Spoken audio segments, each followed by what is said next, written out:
Imagine mo to, isang bakasyon na abot sa milyones kada gabi. Hindi sa hotel, hindi sa resort, kundi sa isang buong isla na ikaw lang ang pwedeng tumira. Welcome sa pinakamahal na vacation destination sa buong mundo. Ang lugar na literal na para lang sa ilan. Ang tinutukoy natin ay ang Banwa Private Island sa Palawan, Philippines. Yes, tama. Nasa Pilipinas mismo ang isa sa pinakamahal at pinaka-exclusive na bakasyon sa buong mundo. Kung gusto mong magstay dito, kailangan mong maglabas ng halos 6 milyon kada gabi.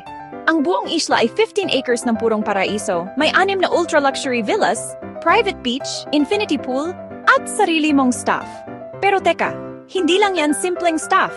Nandiyan ang private chef, butler, spa therapists, at kahit marine biologists kung gusto mong mag-explore ng coral reefs. Ang bawat villa ay parang mini resort, may sarili kang helipad, infinity pool, jacuzzi, at kahit wine cellar.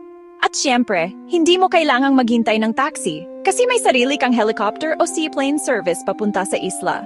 Pagdating sa pagkain, expect mo na ang Michelin star level dining experience, from fresh seafood, wagyu beef, hanggang sa mga rare wines. At kung gusto mo ng adventure, may diving, kayaking, sailing, at kahit private golf course experience sa malapit. Pero bakit ganun kamahal? Simple lang, privacy, exclusivity, at experience. Sa Banwa Island, ikaw lang at ang mga kasama mo ang nasa isla.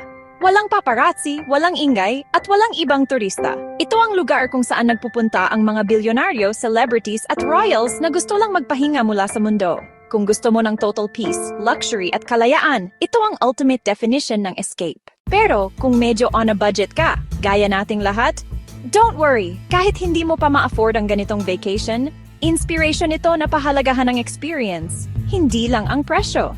Kasi minsan, ang tunay na luxury ay yung simpleng tahimik na sandali kasama ang mga mahal mo sa buhay. So, kung ikaw ay bibigyan ng pagkakataon, gusto mo bang subukan ang Banwa Private Island? O mas pipiliin mong mag-beach sa Siargao, Palawan, o Boracay? Comment down below! Don't forget to like, share, and subscribe para sa mas marami pang amazing luxury stories at travel trivia. This is Ambing PH, and see you in the next video.